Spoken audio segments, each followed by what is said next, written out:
10 تاریخ کے حوالے سے یہ آیا ہے کہ پہلے بھی لوگ اس 10 محرم الحرام کی تعظیم کرتے تھے. نبی علیہ السلام جب مکے میں تھے تو آپ نے قریش کو دیکھا کہ قریش والے بھی اس کی تعظیم کرتے تھے, قریش والے بھی روزہ رکھتے تھے, کیونکہ یہ قریش والے یہودیوں کے ساتھ ان کا جو آنا جانا ہوا شاید انہی کی وجہ سے قریش والے بھی اس 10 محرم الحرام کی تعظیم کرتے تھے. بلکہ اس 10 محرم الحرام کے حوالے سے قریش والے بھی 10 محرم پر روزہ رکھتے تھے. یہ روزہ رکھنے کے حوالے سے بھی صحیح بخاری میں آیا ہے کہ قریش والے پہلے بھی روزہ رکھتے تھے. اسی طرح قریش والے کعبہ کے جو ہے نا, کعبہ کا جو غلاف ہے اس کے اوپر جو پردہ ہے, غلاف ہے, وہ سالانہ جو غلاف, وہ کعبہ کا جو غلاف اسی 10 محرم کو چینج کرتے تھے, تبدیل کرتے تھے, نئے غلاف چڑھاتے تھے. کیونکہ اور اسی طرح قریش والے اسی 10ویں تاریخ کی بہت زیادہ تعظیم کرتے تھے. یہ آیا ہے. لیکن جب نبی علیہ السلام ہجرت کر کے مدینہ تشریف لائے تو مدینہ میں آپ نے یہودیوں کو دیکھا. مدینہ میں کیونکہ یہود بھی رہتے ہیں, یہود کے 3 قبیلے ہیں. وہاں جب مدینہ میں تشریف لائے تو یہود والے بھی 10 محرم الحرام کی تعظیم کرتے تھے. یہود والے بھی 10 محرم الحرام کی تعظیم کرتے تھے, اور بلکہ یہود اس کو عید مناتے تھے اور 10 محرم الحرام پہ روزہ رکھتے ہیں.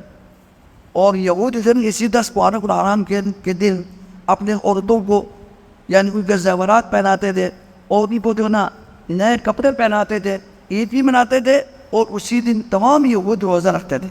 اور نبی علیہ السلام کے لیے شروع اسلام میں آپ علیہ السلام کو یہ حکم ہوا کہ آپ یہودیوں کی موافقت کریں, یہودیوں کی موافقت کریں, تاکہ یہ یہود اسلام کے اسلام کی طرف آنے کے لیے, تاکہ کو اسلام کی دعوت دینے کے لیے آپ علیہ السلام کو حکم ہوا کہ آپ ان کی موافقت کریں. شروع اسلام میں اسی وجہ سے آپ علیہ السلام نے جب یہود سے پوچھا کہ تم اس 10 محرم الحرام کا روزہ کیوں رکھتے ہو, یا کیوں رکھتے ہیں, تو انہوں نے کہا یہ بہت عظیم دن ہے. انہوں نے جواب میں کہا یہ تو ہمارے لیے بہت بڑا عظیم دن ہے, تاریخی دن ہے.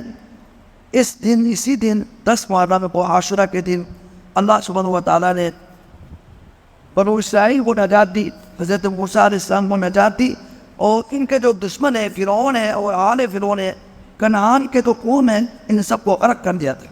انہوں نے بنو اسرائیل کو ختم کرنے کے لیے پیچھے وہ پاتے تھے, اللہ تبارک و تعالیٰ نے اس نہر کے اندر ان کو اس دریا میں ان سب کو غرق کر دیا. حضرت موسیٰ اور بنو اسرائیل کو پار کر دیا, ان کو نجات دی.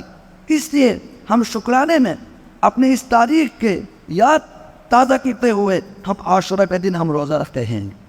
تو نبی علیہ السلام نے فرمایا نہ آپ تو بھی موسیٰ نکل, تم تو موسیٰ کے امتی ہونے کے صرف دعوے دار ہو, اصل موسیٰ کے مشرق پر ہم ہیں. وہ بھی نبی ہو. اصل موسیٰ نے علیہ السلام نے میرے آہد کے بارے میں خوشخبری سنائی تھی, انہوں نے پیشن گوئی کی تھی, اسی کے مطابق میں آیا ہوں, میری بعثت ہوئی ہے.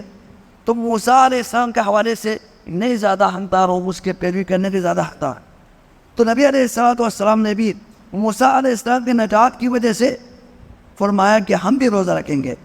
آپ نے فرمایا کہ موافقت بھی ہو گئی, اور موسیٰ علیہ السلام کے ساتھ ایک تعلق میں پیدا ہوا, کیونکہ وہ بھی نبی تھے, آپ بھی آخری نبی ہے, تو اس لیے فرمایا ہم بھی روزہ رکھیں گے. بلکہ آپ علیہ السلام نے رمضان سے کی فرضیت سے پہلے آپ نے اس روزے کو عاشورہ کے دن کے روزے کو فرض قرار دیا, تمام مسلمانوں کے اوپر فرض قرار دیا. بلکہ آپ نے اسی دن جب پتہ چلا کہ عاشورہ کے دن چونکہ یہ یہود حضرت موسیٰ کی نجات کی وجہ سے روزہ رکھتے ہیں تو ہم بھی روزہ رکھیں گے, تو آپ نے بنو اسلم کے ایک آدمی کو باقاعدہ اس کے ذریعے اعلان کرایا, مدینہ میں گلی کوچوں میں اس کو اعلان کرانے کے لیے بھیجا کہ آج کے دن سب نے روزہ رکھنا ہے. اگر صبح کسی نے کھانا کھایا ہے, ناشتہ کیا ہے, تو تب بھی اس بقیہ دن کے احتراماً تم نے کھانے پینے سے احتیاط کرو, اس سے دور رہو, اور جس نے روزہ رکھا ہے وہ اپنے روزے کو پورا کرو. اسی طرح آپ نے علیہ السلام نے رمضان سے پہلے عاشورہ کے دن کے روزے کو تمام مسلمانوں پر فرض کرا دیا. حتیٰ کہ انصار میں مدینہ میں تمام لوگ روزہ رکھتے تھے عاشورہ کے دن, رمضان سے پہلے سب روزہ رکھتے تھے. حتیٰ کہ بچوں کے بھی روزہ رکھواتے تھے. بچے اگر کھانے کی وجہ سے ٹائم پر وہ اگر رو پڑے تو ان کو کھلونا تھما دیتے تھے تاکہ وہ ان کے دل بہلائے اور وہ دن کو وہ روزے کے اندر گزار سکے، یعنی بچوں کو بھی روزہ رکھواتے تھے۔ لیکن جب رمضان مبارک فرض ہوا تو آپ علیہ الصلوۃ والسلام نے عاشورہ کے دن کے روزے کے جو فرض تھا پہلے اس کو منسوخ کر دیا، لیکن وہ ابھی بھی مستحب ہے، مستحب اس پر روزہ رکھے تو اجر و ثواب برقرار ہے، لیکن رمضان سے پہلے تو فرض تھا وہ فرض ختم ہوا، کیونکہ رمضان فرض ہو گیا، اس کے بعد تو فرضیت ختم ہو گئی، باقی استحباب ابھی بھی موجود ہے۔